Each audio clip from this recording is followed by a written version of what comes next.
Bills Kickoff Live, sponsored by Bob Johnson Toyota.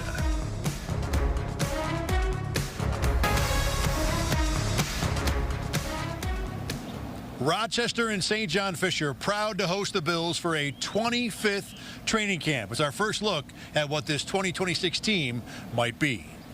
The Bills are back, and so is Bills Kickoff Live. This is year number 10 for BKL. I'm Josh Reed alongside Thad Brown, Matt Perino from Syracuse.com and the Shout Podcast. Back in the studio, we've got Carl Jones. He's going to be joining us coming up a little bit later on in the show. Thad, we've seen this version of the Bills for 2 training camp practices. Not a big sample, not a large sample, but what are your initial impressions? DJ Moore, he's good at the football. And he has been the guy that I think the Bills have hoped he would be. I don't know if he's going to be Jamar Chase or one of the 5 or 10 best receivers in the NFL.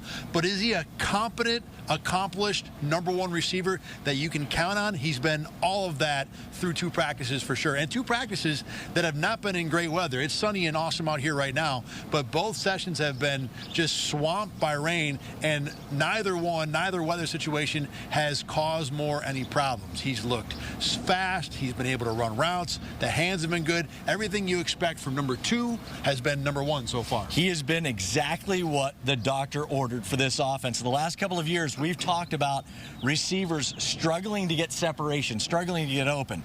Small sample size, as I mentioned, but it doesn't look like that's going to be an issue for DJ Moore. Initial impressions through 2 practices. Yeah, for me, it starts on the defensive line because one of the big offseason questions is about this scheme change to Jim Leonhard's system and where is it going to start up front with a lot of different looks and a lot of different personnel. Me and Thad were talking about this earlier today. There could be up to 12 defensive linemen kept on this final 53-man roster, giving Jim Leonhard options as he kind of funnels through different rotations. Early on in camp so far, to me, one of the biggest storylines is also Michael Hoyt, coming off a torn Achilles 9 months ago. He's not only ready on the first day of training camp to go, he's in 11 on 11. He's registering sacks. He is smiling. He's growing a mustache. It is unbelievable. Bedlam here at St. John Fisher University. Michael Hoyt is leading the party. You know, it's definitely got a different feel, this training camp, because Sean McDermott was the head coach for nearly a decade. A lot of his assistants were here underneath him for a large portion of that time. Joe Brady's the new head coach. He brings in 3 new coordinators. It's going to be interesting to see how Joe kind of works his way through this first training camp. I don't think we're going to get a lot of information about Joe Brady. I was thinking about how much we'd learn about the new coach in camp. And I like to say you don't learn about a new coach until they lose 2 games in a row. That obviously won't happen potentially for a while. But what we will do is get to talk to Joe Brady on a regular basis. The same kind of cadence we had with Sean McDermott every 2 or 3 days. Get the insights, get a feel for what he's going to be as the guy in charge. We're getting all new sayings, too. Put the ball down is one of the first things I noticed when you walk in. That's one of the Joe Brady cliches that we're going to hear about a lot. But so far, he's been authentic. He's been himself, and I think he's been pretty much what we would expect. If we hear compete, competitive, one more time, you know, if we got $1 every time we heard that from Joe Brady, I mean, we'd be sitting eating prime rib every single night. Let's hear from the Bills' new head coach. Like, we're going to give everybody all these opportunities, right? But we're in the opportunity right now in training camp, or go take the job. Like, if you want to earn it, but nothing's going to be handed to the guys, right? And I know Josh Allen is the best football player in the world, right? But like, I want Josh to come out here with a mindset like, I'm going to come out here and absolutely dominate the defense, right? Like, it's just the personality I want us to kind of play with. And so yeah, I want that competition, through and through. And I have no issues telling guys like, go take his job.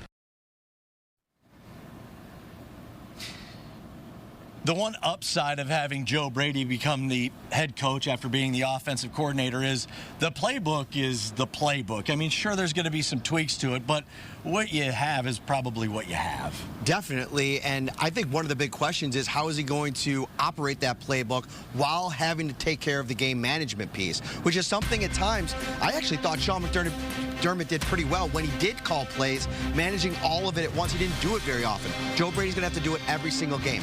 Guys, one thing that stood out to me when we heard from him to start training camp this week was, what do we talk about all offseason? I've definitely said it on my show. No job is more pressure-packed than this Bills job this year. They fired Sean McDermott for not getting to the Super Bowl. Brady has got to deliver in year 1. What did he say in his first press conference? I don't feel any pressure. He kind of said it with his chest a little bit, and I think I like that mojo. You know who your quarterback is. You know you're going to be able to lean on number 17. You're in it together. You kind of were, in a lot of ways, handpicked probably for this job. They're very close. But I think that that confidence could basically be kind of like injected into this team. It's a fresh thought process, that, in my opinion, because when I think back to the years that Sean McDermott was here, I feel like it was a little more of, let's see if the other team will eventually beat themselves. I feel like Joe Brady's going to walk off the bus with Josh Allen behind him and go, we're going to bring the fight to you. Alec Anderson had a great way to talk about Joe Brady when we talked to him a couple days ago. He said Joe Brady is like the fun uncle, the one that'll come over, let you have ice cream, stay up late, do all the things that mom and dad won't let you do. There's certainly an energy, especially among the offense, about being able to play for Joe Brady as a head coach. Does it translate to success? Wait and see. You know, we talked about Joe Brady, a little bit of the offense, DJ Moore. Carl Jones hasn't watched the offense, I don't think, at all here at training camp, because he just plants his feet on the defensive practice field. Has he talked to anybody besides the cornerbacks?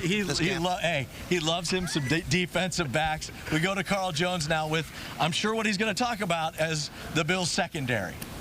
Okay, he's not lying, folks. I'm going to talk about the defensive backs. I probably spent 95% of practice watching the DBs, but it's in my blood. Heading into this training camp, there was a lot of chatter about Max Harrison. What is he going to look like in year 2? Will he have a job competition with Davidson Igbinosun, the Bills' second-round pick out of Ohio State? I will tell you, Max Harrison has looked as advertised in terms of his athletic traits through 2 practices at St. John Fisher. It's wet out there. The grass is slippery, so you want to see how players can play and get in and out of their breaks. Max Harrison moves at a different speed than the rest of the Bills' defensive backs, even in the rain, so that is encouraging to see.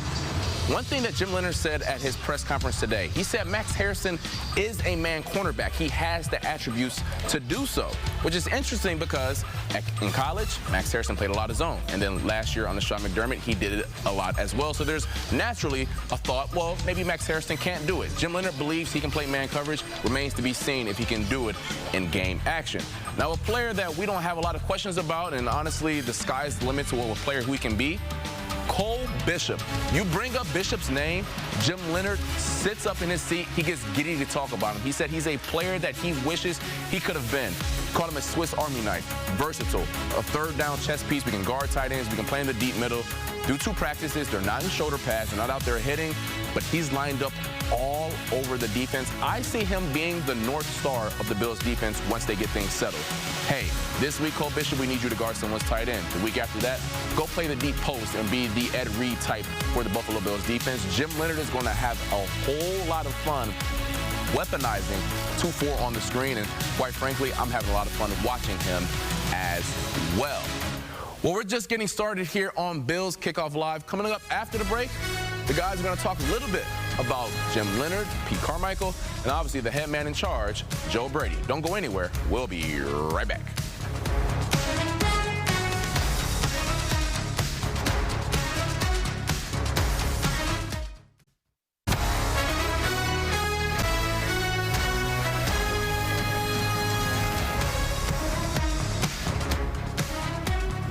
Welcome back to Bills Kickoff Live. Training camp is underway here at St. John Fisher. The Bills had a busy offseason, completely revamping their coaching staff. One of the big changes is the defensive coordinator, Jim Leonhard, and we heard from him the other day before practice. Yeah, and I think one of the cool things about the process, part of this right now, is how much he's learning his players and how much his players are learning him. And you think about the rookies, those really in a lot of ways, outside of like Bradley Chubb and C.J. Gardner-Johnson, the free agent additions, are the guys that were kind of handpicked for this defense by Jim Leonhard, or at least partly by Jim Leonhard.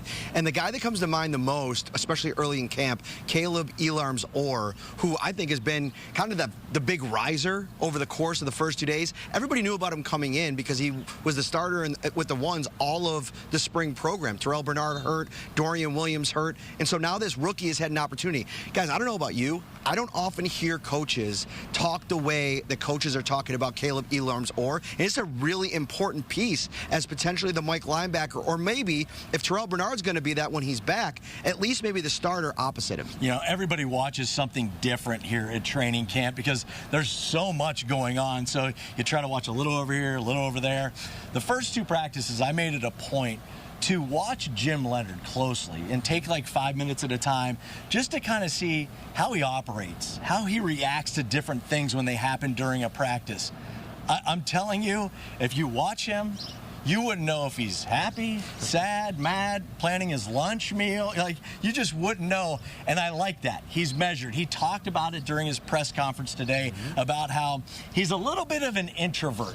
And he's comfortable with that, but this new position has pushed him into being more of a talker, and he knows he has to be. He says over and over how much he likes to sit back and kind of take it all in. And like you said, he understands that especially early on in his tenure, he's going to have to talk a little more. He also talked today about how much he's impressed with the professionalism this team already has, how there's communication when it's film study time, that you don't have to kind of force it out of guys, and how much further ahead this team's going to start because of that. And to Matt's point about being surprised at how coaches talk about Caleb Alarms-Orr, I was surprised about how Jim Leonhard went through everybody today. We heard information on Ed Oliver, Greg Rousseau.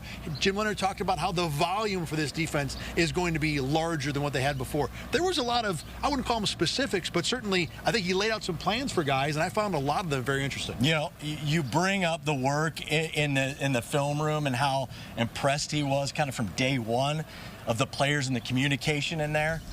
I don't want to gloss over it. I think that's a huge statement of Sean McDermott and the groundwork that he laid here and that he left behind. We're going to take a quick break. Coming up on Bills Kickoff Live, Thad mentioned it. Jim Leonhard ran down a lot of players, and we're going to talk about some of those coming up right after the break.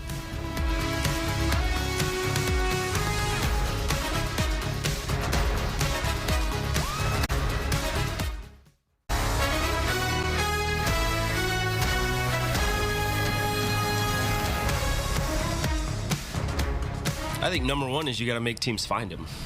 You know, if you know where a guy's going to be, it's a little bit easier for an offense to game plan.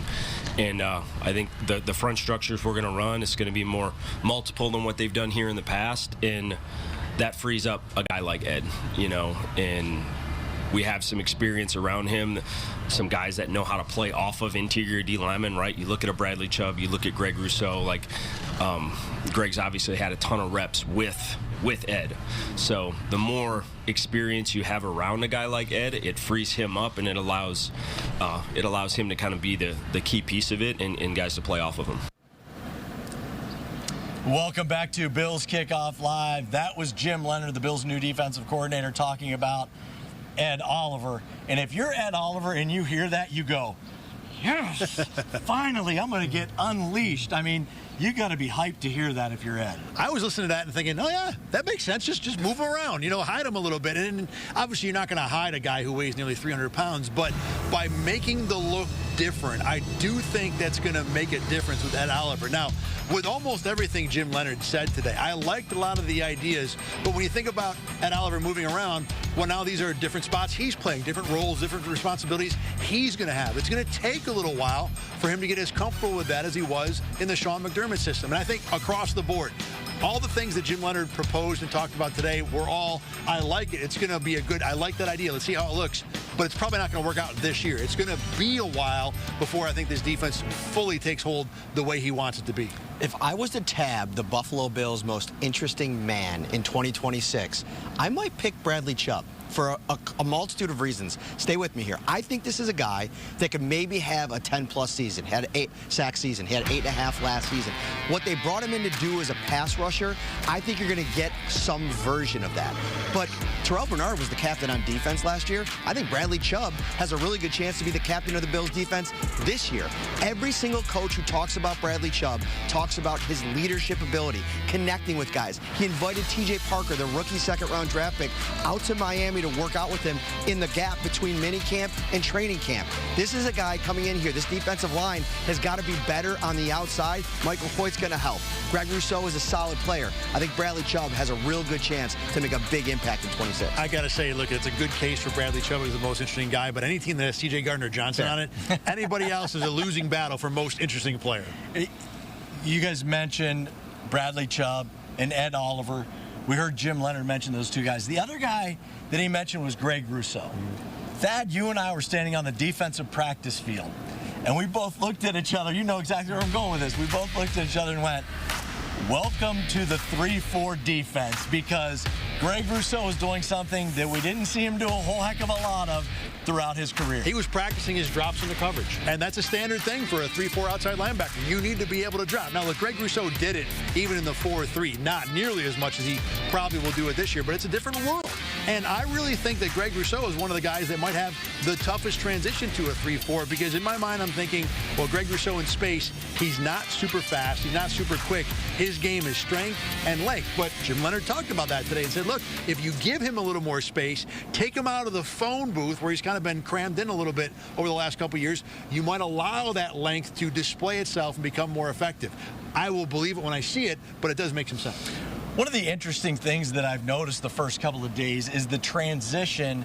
3 of the big name free agents that they brought in, how smoothly it's gone. You look at C.J. Gardner-Johnson. Well, outside of the streaming. Outside of the streamer. DJ Moore, and you look at Bradley Chubb. When you watch them walk around the practice field, they are having fun. It's a vibe. They're dancing, they're singing, they're having a good time. You almost get that feeling, because those were the 3 big free agents they brought in. You almost get the feeling that they feel like their career's been rejuvenated. There's a new spark, so that's going to be fun to watch. We're going to take a quick break. Coming up on Bills Kickoff Live, we'll continue to talk about the first 2 days of training camp and what we can expect going forward. We'll be right back.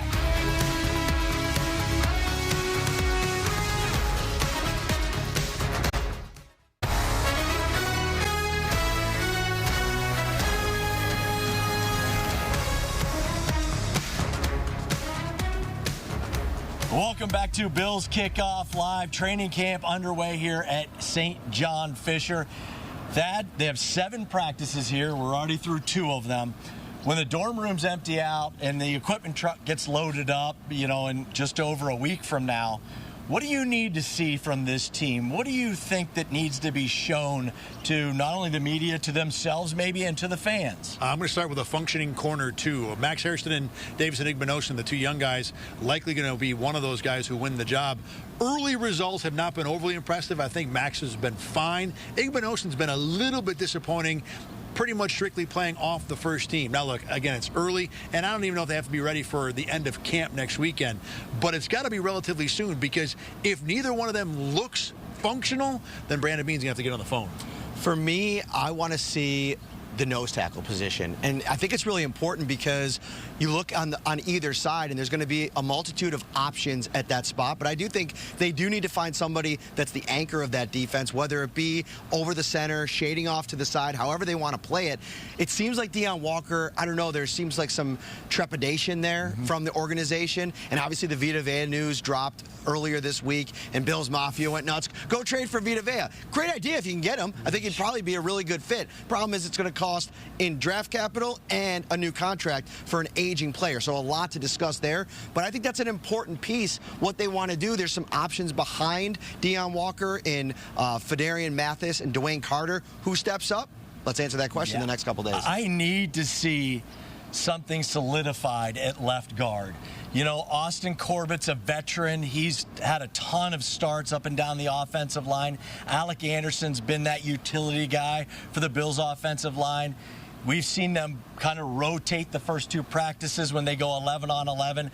I need to see somebody kind of cement their name and take that job and win that job, because Deion Dawkins was on with Eric Wood's podcast, and he said, I feel like, every other year in my career I've had a different left guard. I finally had David Edwards next to me, and now he's gone, so he's kind of going through it once again.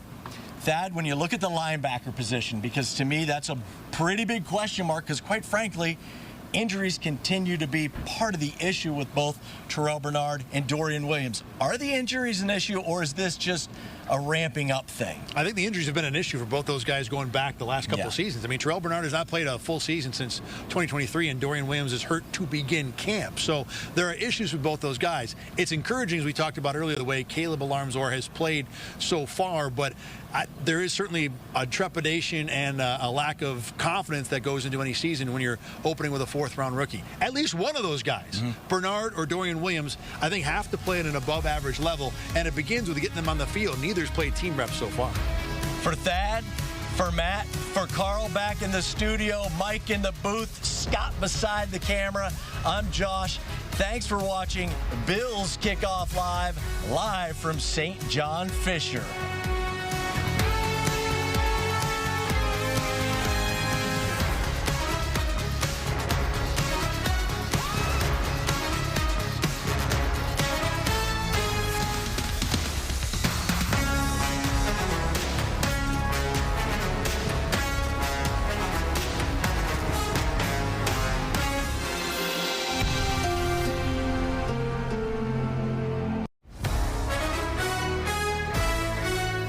Bills Kickoff Live, sponsored by Bob Johnson Toyota.